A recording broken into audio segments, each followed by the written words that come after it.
The Galactic Integration Academy floated in the darkness of space, a massive station where young people from across the galaxy came to learn together.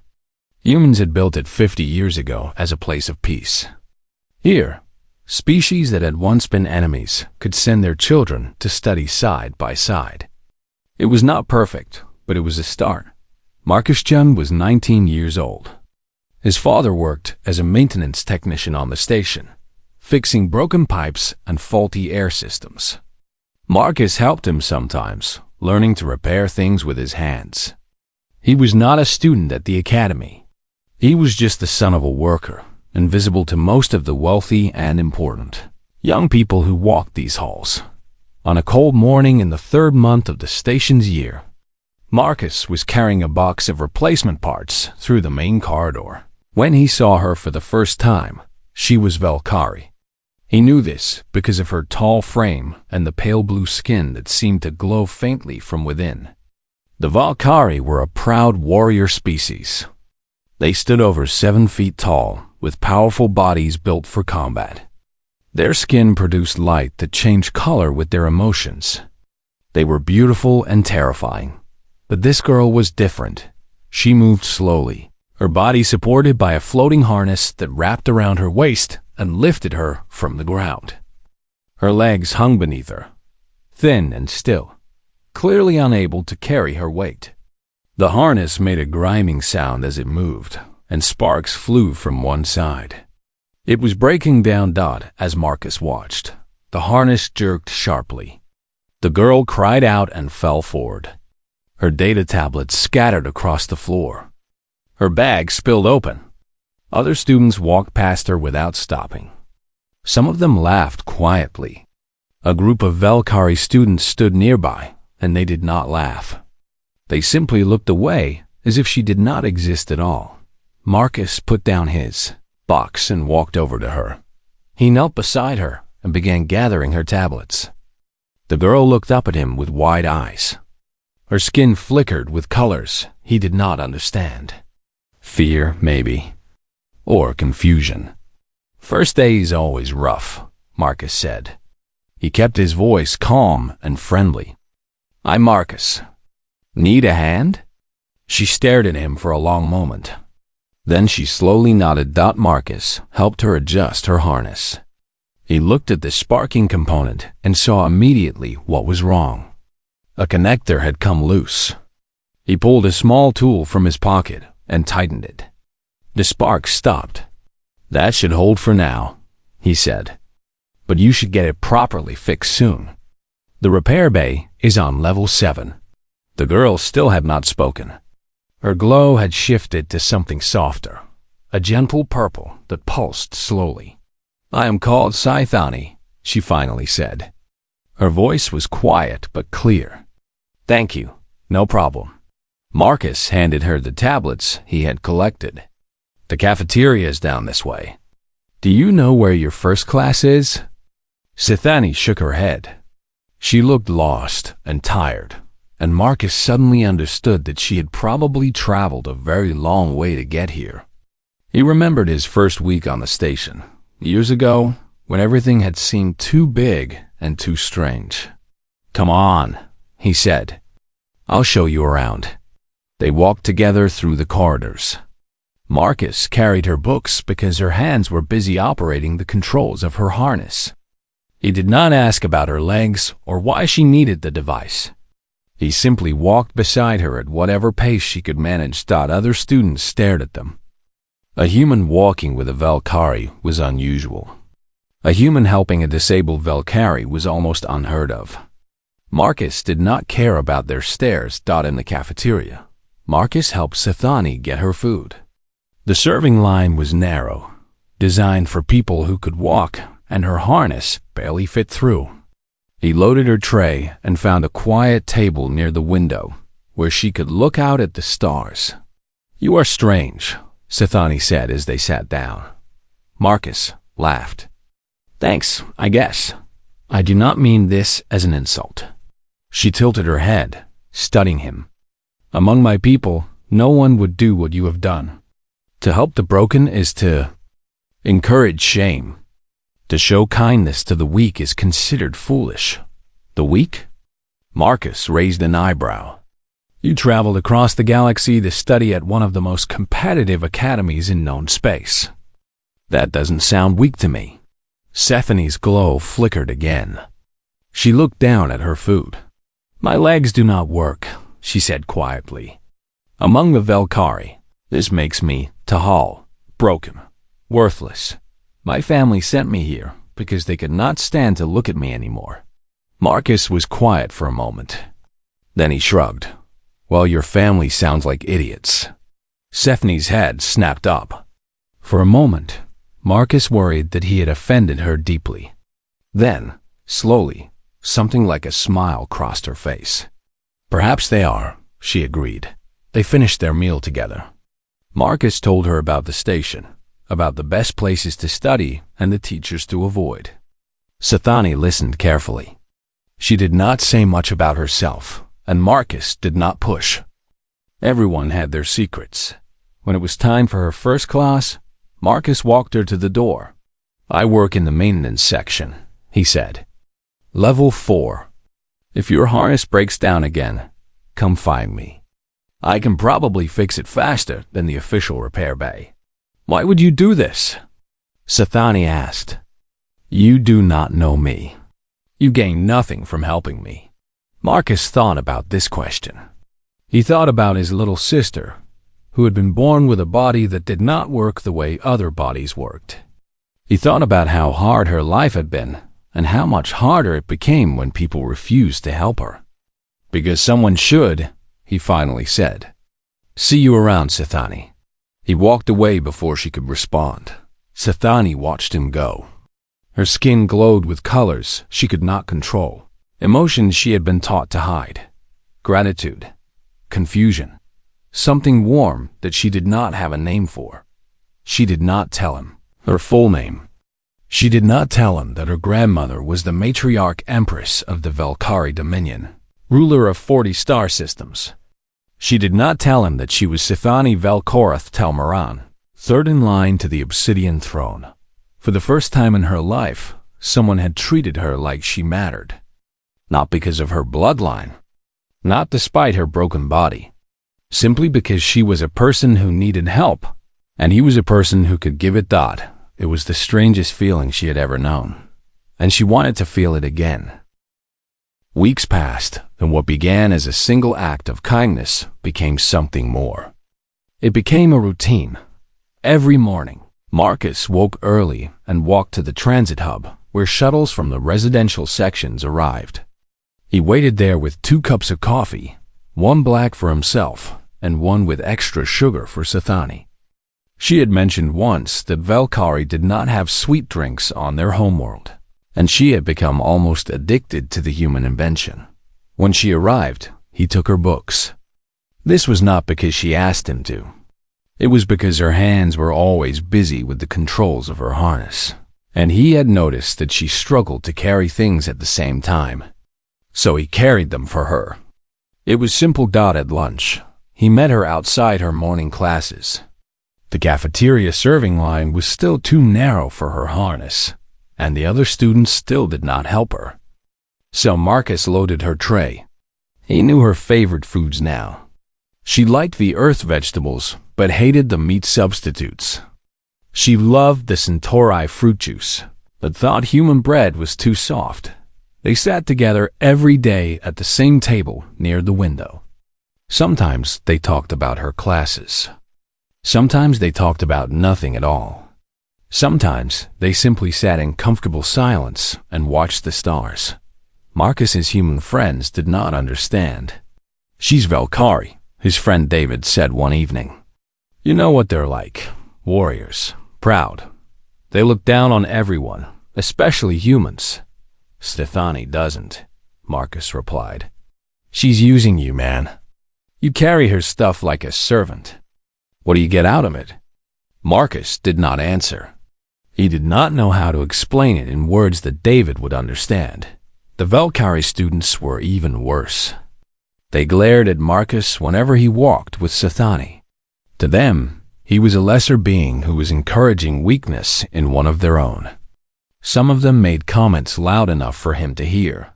They called him pet names for servants. They called Stefani things that made her skin flicker with shame. She told him to ignore them.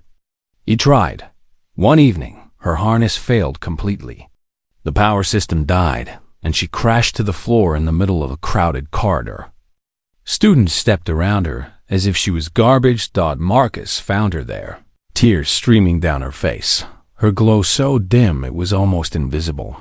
He carried her to the maintenance bay. She weighed almost nothing for a Valkyrie, her muscles having wasted from years of not walking.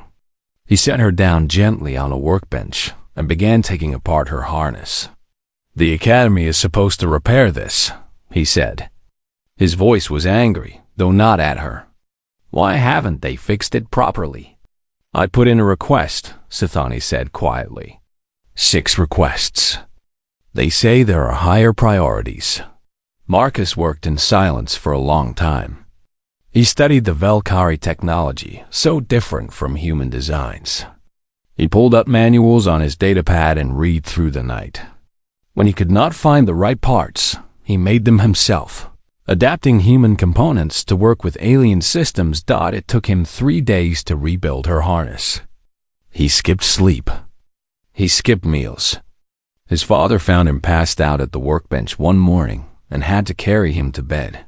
When he finally finished, the harness worked better than it ever had before. The movement was smooth. The power system was stable. He had even added a backup battery so that she would never be stranded again. "Why?" Stefani asked when he presented it to her. "Why do you do all of this?" Marcus sat down across from her. He was quiet for a long moment.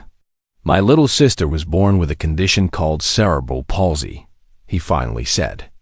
"Her body didn't work the way it was supposed to. She couldn't walk without help, couldn't feed herself easily, couldn't do a lot of things that other kids took for granted." Stefani listened without speaking. Her name was Lily. She was the kindest person I ever knew. She never complained, never felt sorry for herself. She just wanted to be treated like everyone else. Marcus looked down at his hands. "I carried her books. I helped her eat lunch. I fixed her wheelchair when it broke. I did everything I could to make her life easier." "What happened to her?" Stefani asked softly. "There was an accident. A pressure failure in our residential section. I was at school. She was at home with our mother." Marcus's voice became very flat. "They didn't make it to the emergency shelters in time. Lily's wheelchair got stuck on a broken floor panel. My mother wouldn't leave her." The silence stretched between them. Stefani's glow pulsed with sorrow, with understanding, with something deep and painful. "I couldn't carry her books anymore," Marcus said. "So I carry yours." He looked up at her with eyes that held no tears, but showed everything. "You are a strange species," Stefani whispered. "You love so fiercely. You help those who cannot help you in return. You carry the broken when your own hearts are broken." "Maybe," Marcus agreed. "But I don't think that makes us weak." Stefani thought about her own people. She thought about how they treated those with disabilities, how they hid them away, how they pretended they did not exist.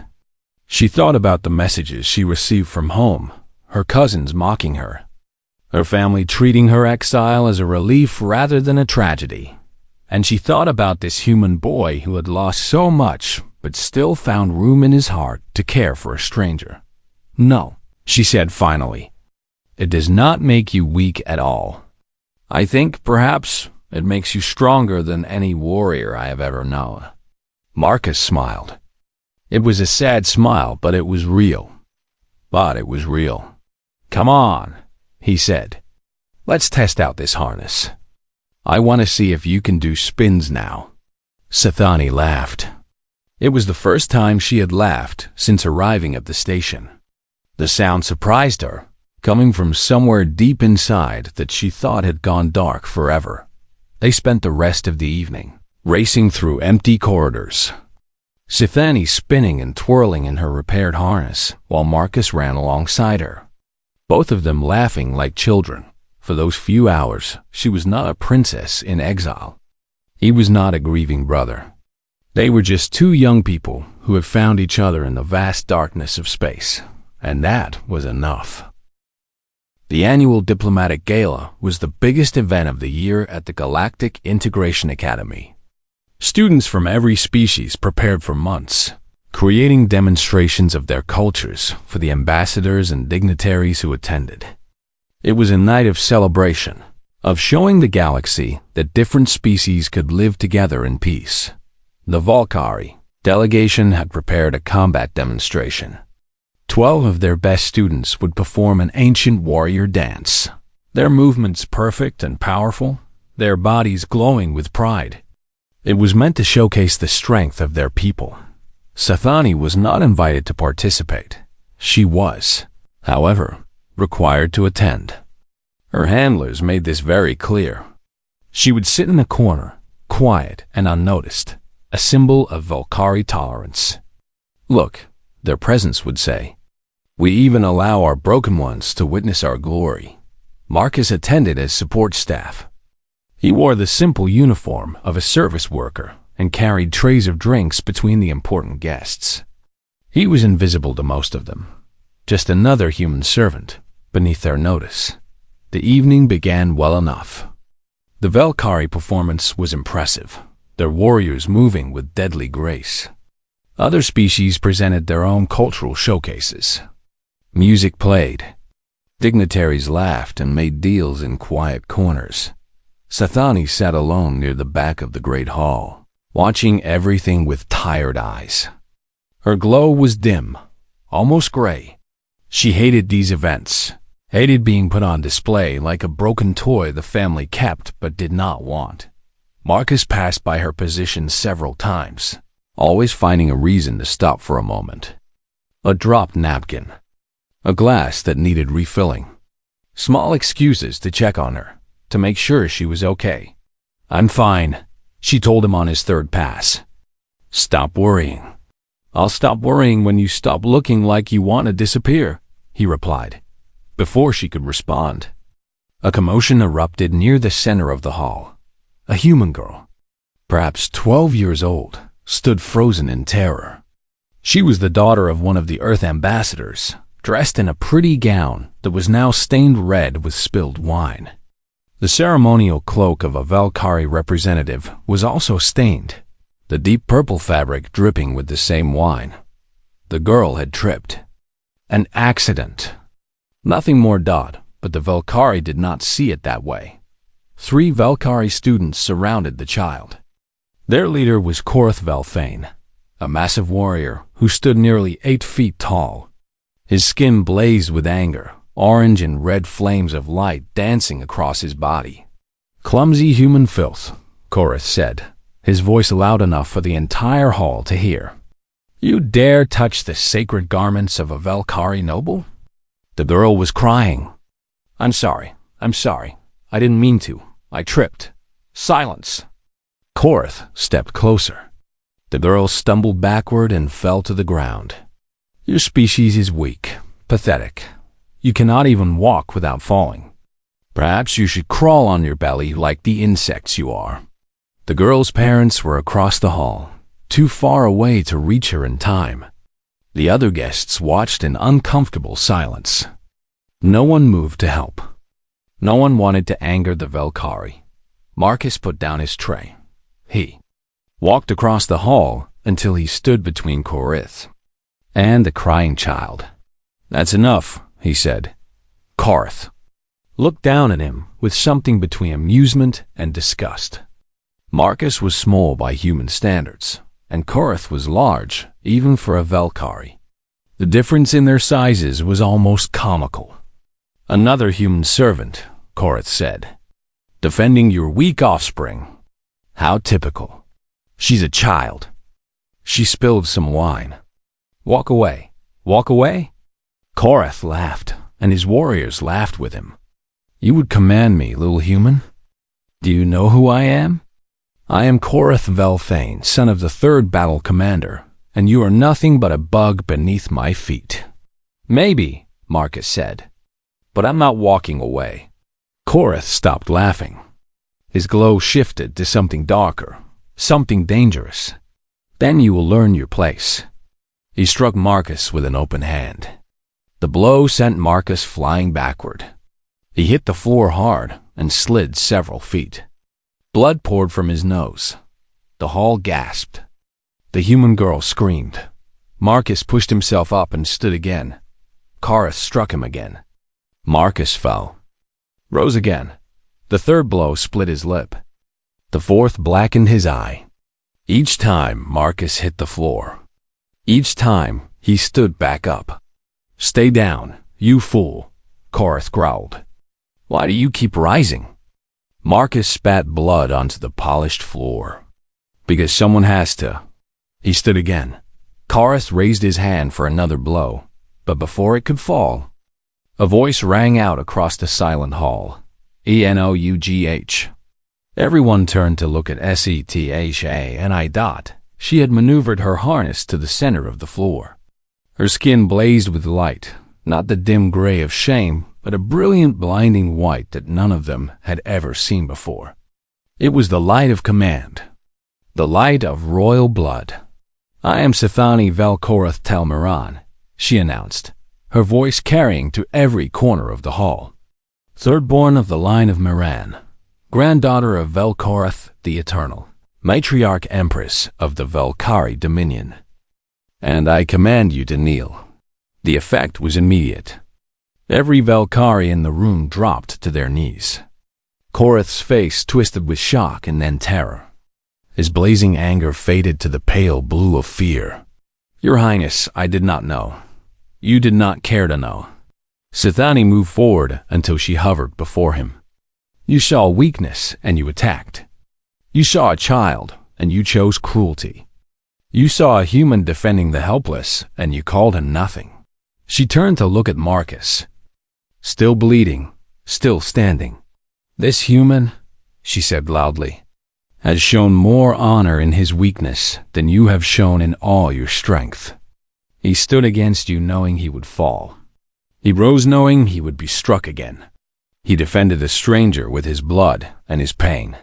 Her glow intensified. "That is courage. That is strength. You are the one who is Tahal, Karth Velthane. You are the broken one here." The silence in the hall was absolute. Sethani turned to Marcus. Her light softened. "You should not have done that," she said quietly. "Probably not," he agreed. His voice was rough with pain. "Are you okay?" She stared at him. Despite everything, despite his bleeding face and blackened eye, he was asking if she was okay. She almost laughed.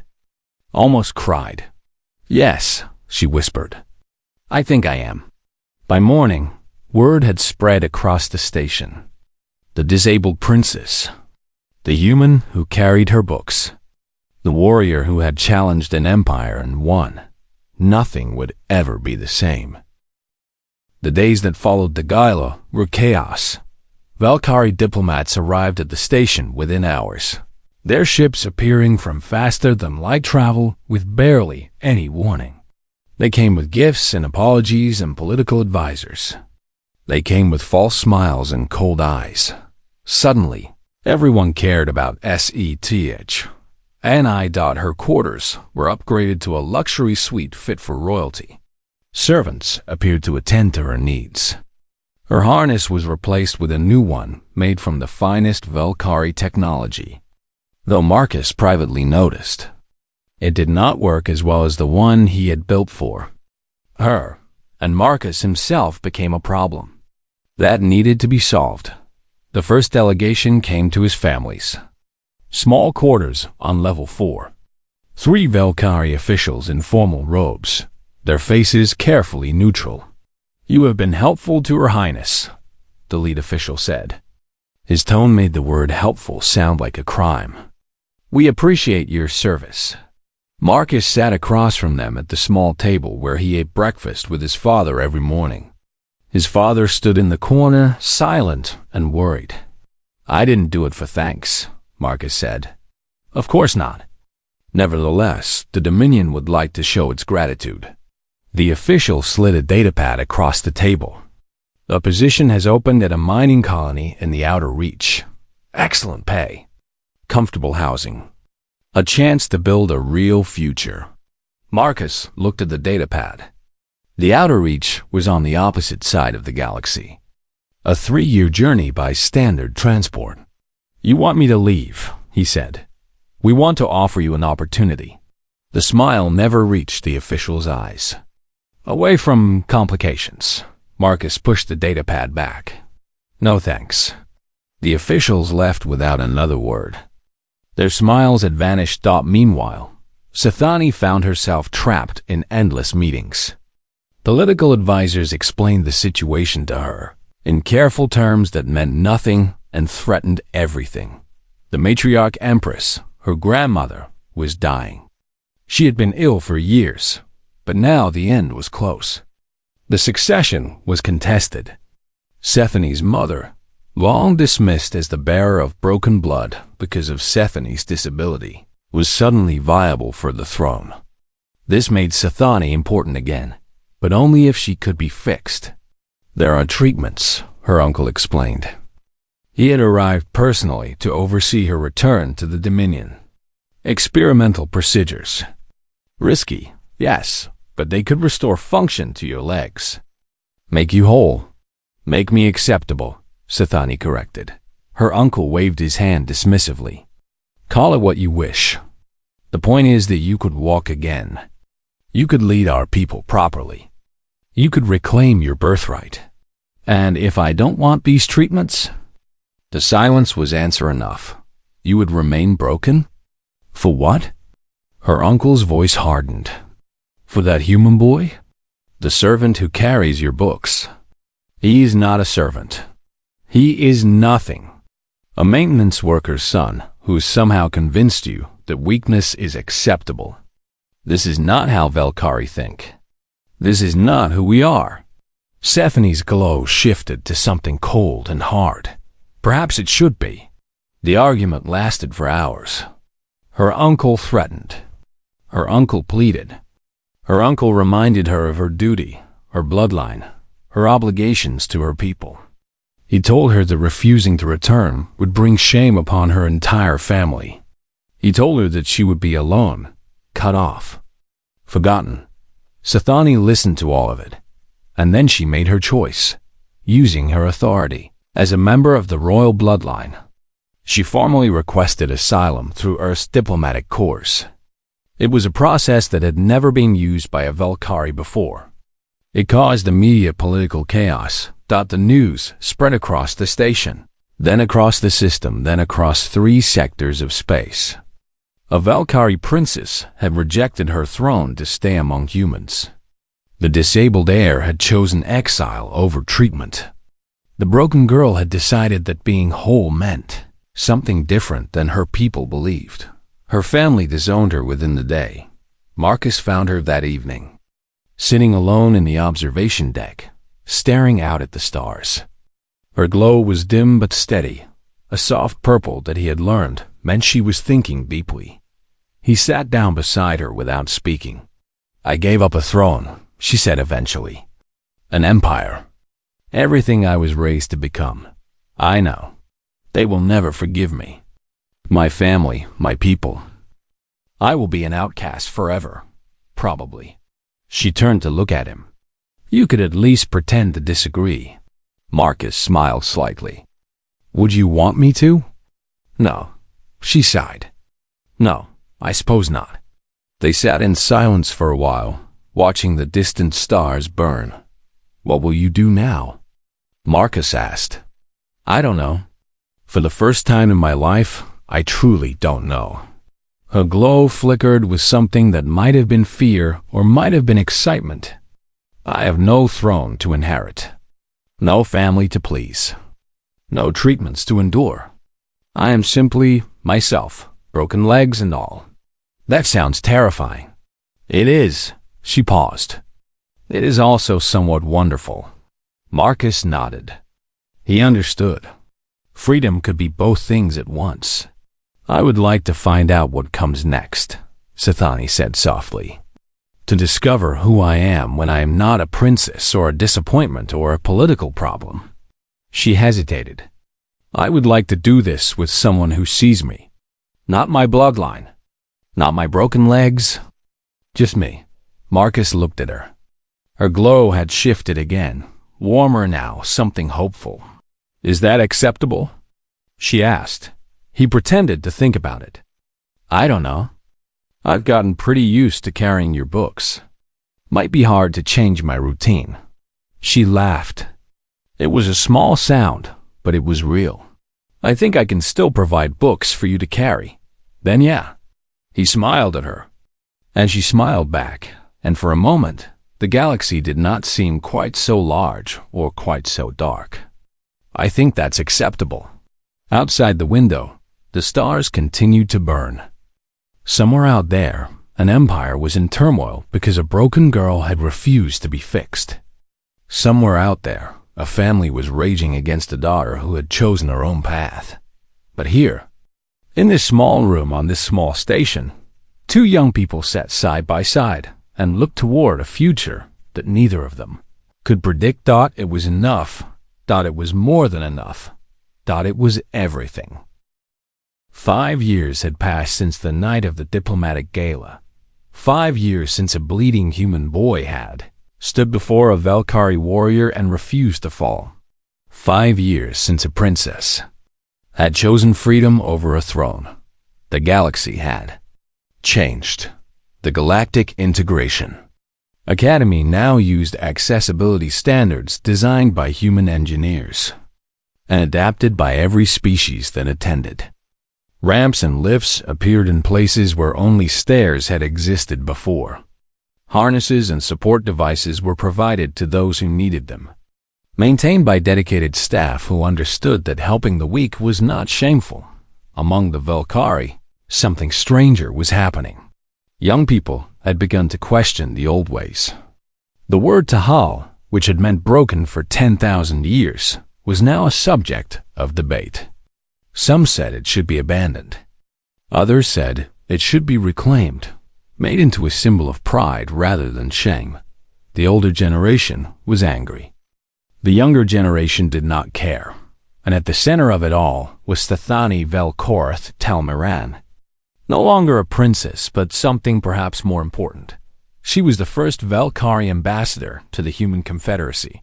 She spoke before councils of dozens of species, her voice calm and steady, her words carrying the weight of experience. She moved using an exoskeleton that combined human and Valkyrie technology, allowing her to walk when she chose. But often she preferred her hover chair. It did not matter. Both were acceptable. Both were simply ways of moving through the world. Her skin still glowed with the bioluminescence of her people. It no longer flickered with shame. Marcus Chun had also changed. He was no longer a maintenance worker's son, though he still knew how to fix almost anything with his hands. He now ran an engineering organization that adapted alien technology for disabled individuals across the galaxy. His designs had been adopted by 32 worlds. His name was known in places he had never visited. He still carried Sethany's books when she asked. Some routines were worth keeping. They had married 3 years ago in a quiet ceremony on the station where they had met. No great celebration of state. No political announcements. Just friends and family and the old chaplain who had known Marcus since he was a boy. Their daughter was born 2 years later. They named her Lily after the sister Marcus had lost. She had her mother's height and her father's eyes, and she already showed signs of her mother's bioluminescence. Soft glows of color that changed with her moods. It was on a quiet evening, when Lily was struggling with her homework and Marcus was making dinner, that the message arrived from the Valkyrie Dominion. The matriarch empress had finally died. The succession wars that followed had nearly destroyed the empire. 3 factions fought for control, each too weak to hold the obsidian throne alone.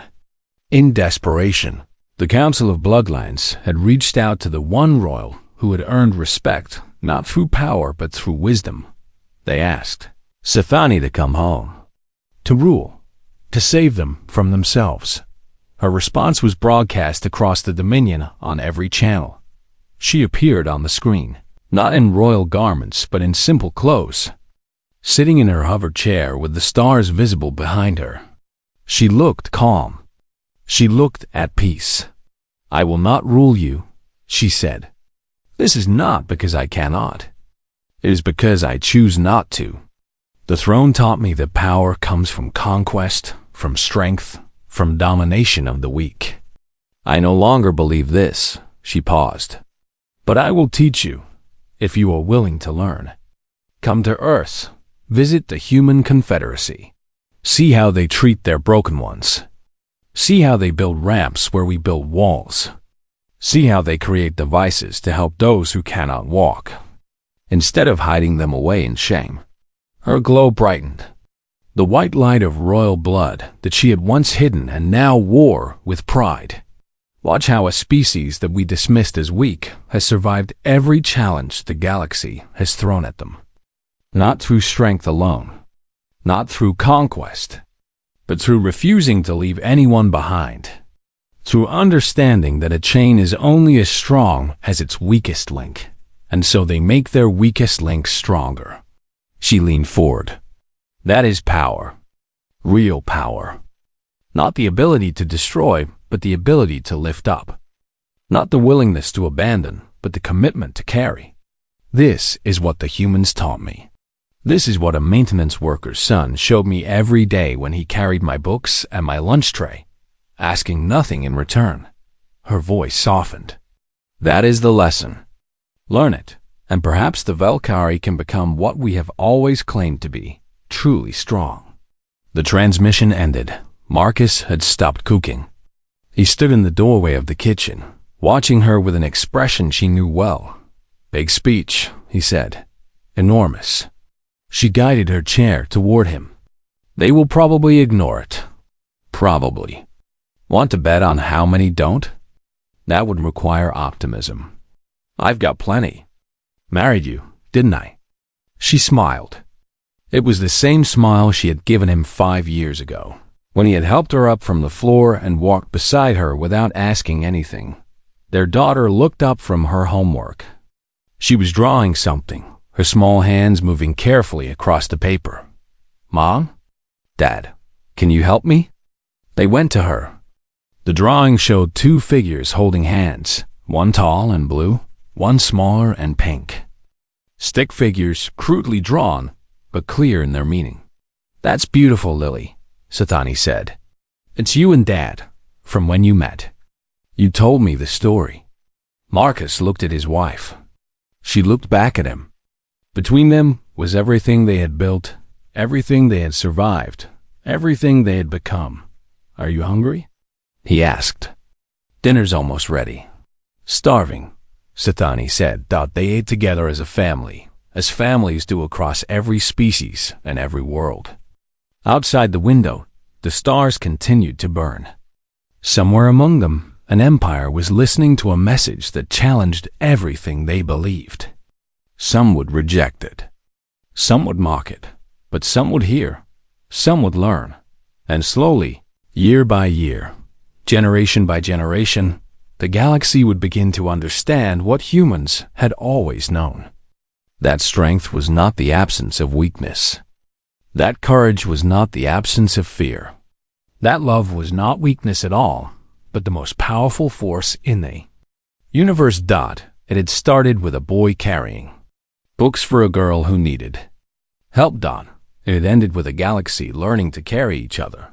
And in a small kitchen on a space station orbiting Earth, a family finished their dinner and laughed at each other's jokes and argued about who would wash the dishes. It was ordinary. It was beautiful. It was enough.